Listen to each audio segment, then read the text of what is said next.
First of all, I'd like to thank everyone for coming today. My name is Jeanne Stanislawski, and it's a special day for me too because I'm very honored to have an opportunity to work with Andrea Cocito and help her show more of the community these lovely homes. And this is the first time since 2003 that I have done an event in Virginia, because a lot of my career is now over in DC and Maryland, but the early part of my career for 13 years was in Fairfax County, mostly McLean and Tysons Corner area. But anyhow, without further ado, I'd like to introduce Andrea Cocito.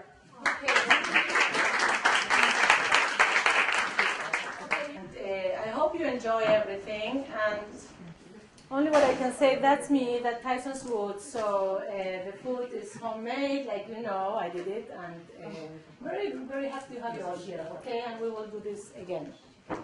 Thank you. Well, first I'd like to introduce Angie Griffith. Angie and I got to know each other in the last century. And Angie was the DCR at Sunrise in McLean, and I was the Director of Corporate Marketing at Vincent Hall. So we were kind of swimming around in the same lake, and we were just opening up the Sylvestri at the same time that Sunrise and McLean started, so we were really kind of friendly competing with each other.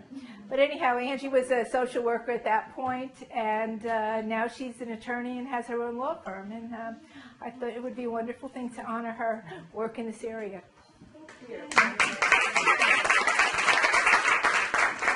I'm honored to be here today with Andy and Jean. Jean, as she said, we've known each other for a lot of years, and I've actually known Andy for over 10 years too. So it's nice that the progression of being from having a social work degree to working into assisted living to going to law school and working in the elder law estate planning community, because I get to work with my friends every day and referring people back and forth, because as we all know, this is such well, it's an honor to work with our seniors, and the people that you get to know in this industry have great hearts. And I will say, last week my dad was in the hospital, and I was getting texts from people and calls to say that if you need anything, let me know. If your dad needs anybody, let me know. And I think that's a testament to the type of people that work in this industry.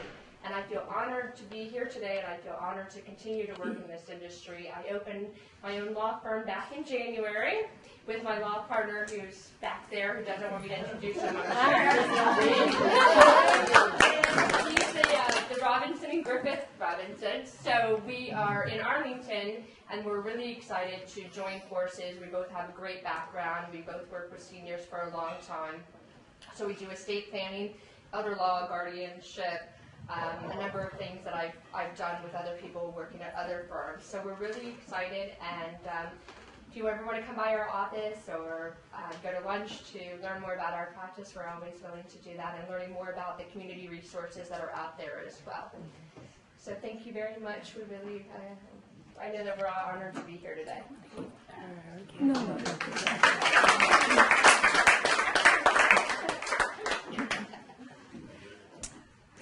This is a PS. The reason why I'm walking over here is because I have the microphone on, so I need to be there. So I need to talk to your chest.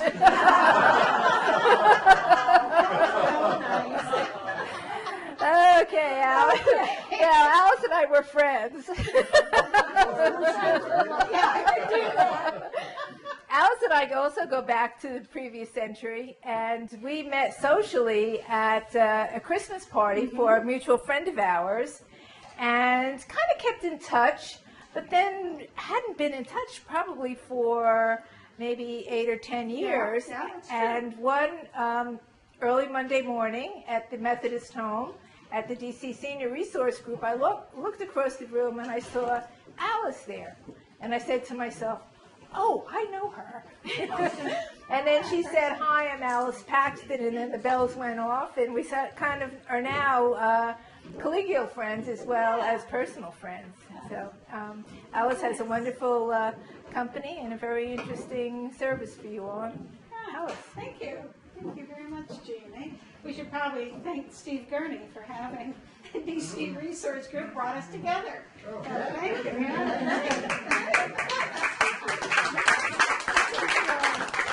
Thank you all for being here. Thank you, Jeannie, and thank you, Andy. It's lovely. The food was great, and you have a lovely home here. I think any senior looking for assisted living would be happy. I'm Alice Paxton, and I'm Managing Director of a new company to the area called IKOR, I-K-O-R. It is not an acronym. It's a marketing ploy, I will let you all know. There are 16 letters in the alphabet that are most recognized in advertising. So the advertising guru, my president, had hired, said, here are the 16 letters, pick it out. And she came up with IKOR. Wow. So we like to say, intensive caring organization and make our own acronym, but it's just there. We want IKOR to stand for advocacy for seniors, just like Kleenex is a tissue or Xerox is a copier. So when you think of IKOR, you think of somebody who does great advocating for our seniors and the disabled. We do serve as we are, like I say, geriatric care managers on, I was going to say on drugs. That would be too many of us. No, we're on steroids. We go far and beyond.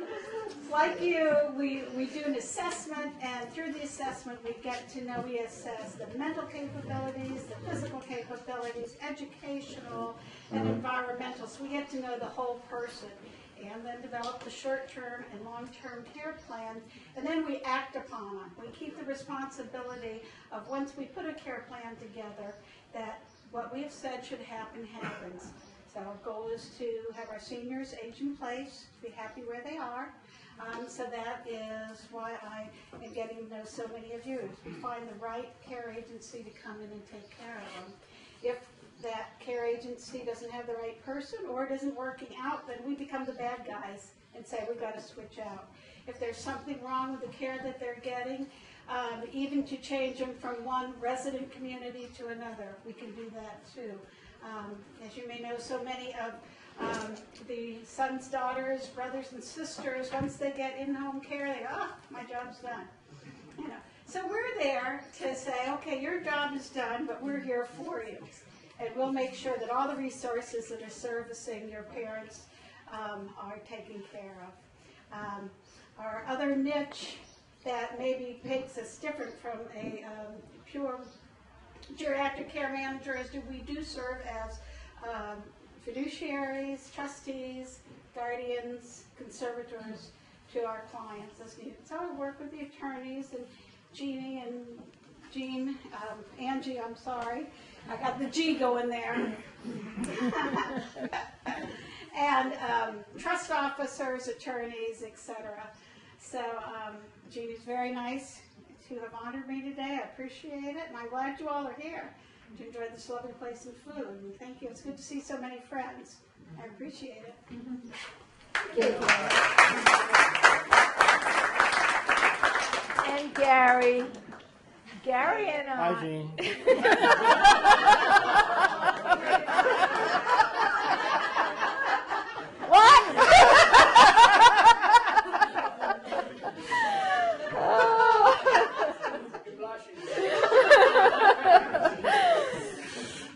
So anyhow, Gary and I got to know each other about 4 or 5 years ago when we were asked to form a networking group with some professionals in the Tysons Corner area, and then we sort of saw each other here and saw each other here and saw each other here and here. I've really been able to hit it off, and his wife Melanie is also in our field, and Gary will tell you a little bit about her good news. Sure. And what I really think is wonderful about Gary is that he comes from an executive director position into real estate and can really be a caregiver, a nurturer, and knows exactly how to advise people rather than just guessing it. So, Gary, congratulations. Thank you very much. And hi, for those of you who don't know me, my name is Gary Hughes. I hope the G-A-R-M-Y are part of the 16 letters that everybody would recognize. There are a great many of you are friends, some from way back. I think Mary and I go back to maybe 10 years or so when you were at Bluemont Park and I was at 12. I was at Sunrise and Falls Church. Steve and I went to the same graduate school, not at the same time, but same program. So it's great to see people here who I recognize. You know, Andy worked with my wife, Melanie, when they were over at Grand Oaks, I believe, just before you opened this, 13 years ago. So I say that to say that my background is really in working with older adults, both as a DCR and as an executive director. When I got out of kind of the big box assisted living, the question is what next? And when I looked around, you know, 95 or so, 95% of older adults really do not go to any form of congregate living. So my question was, who helps them? So I decided to take that expertise. I got a real estate license. I'm licensed in Maryland, Virginia, and DC. And my focus is on older adults, although I do serve anyone who needs residential real estate. Probably the only realtor that you'll meet who says, tell me about your health. That's real important in helping people find a home that's going to function for them. So I'm able, because of my background, to take a good listen and start developing a picture of what might be needed and then meld that into what the client wants. Spoke with one gentleman who I said, tell me about your health. He said, I'm in good health. I said, oh really? He said, well, I got high sugar. I said, okay, so you're diabetic? He said, yes. I could see he was frail.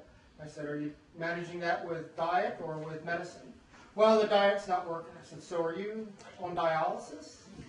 He says, yeah. I said, how often? 3 times a week. I said, okay, very good, very good. How's your vision? Because now I know I need to go check for some glaucoma.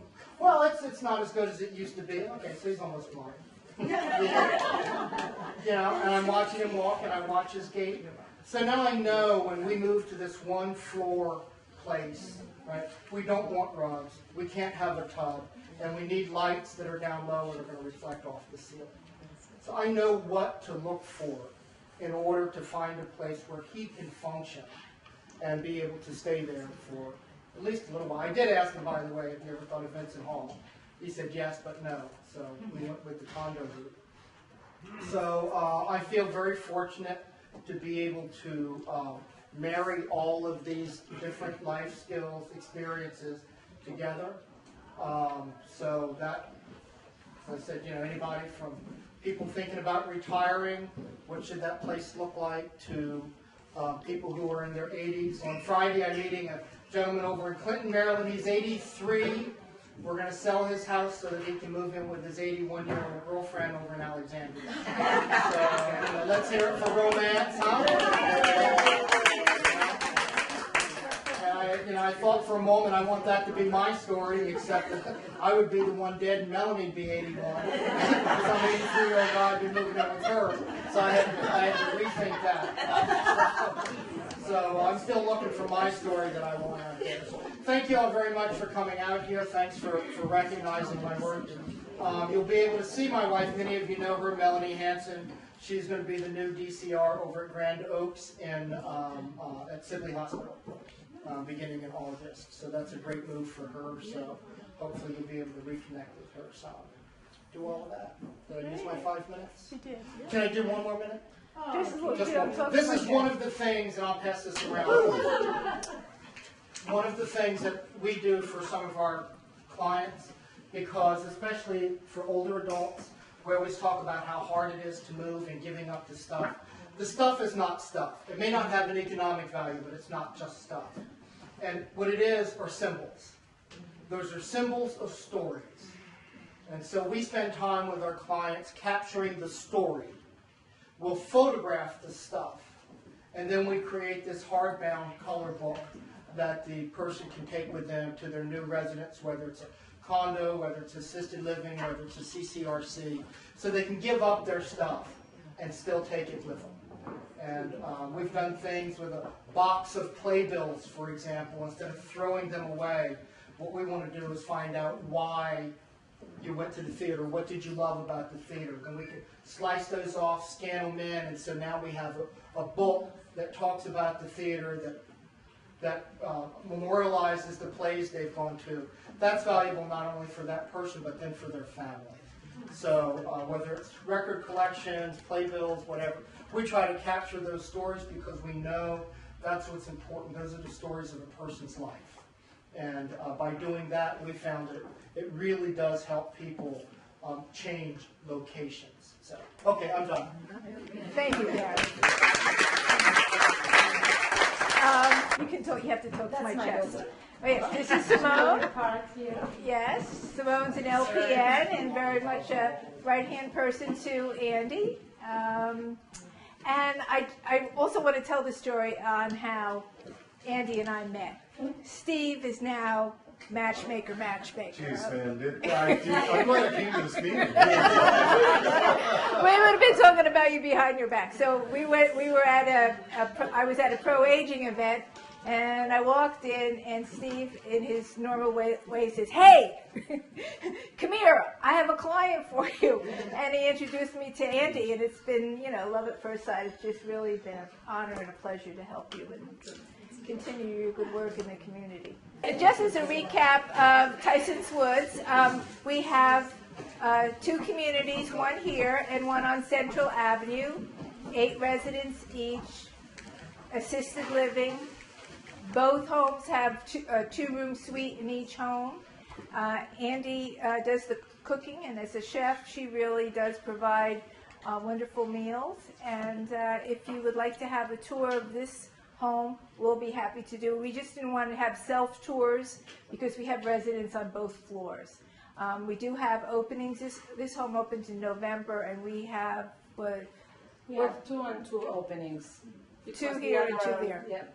So we have 4 openings, and so what we would like people to know is that if you perhaps work in an assisted living and certain people can't afford your home, Andy's homes are at a good price point, the 55 to 65 bracket, and a lot of people can afford that, but can't afford the $10,000, $12,000, $15,000 of some others. So. The other house has 10 years, and this we start in November, so we are here. Thank you.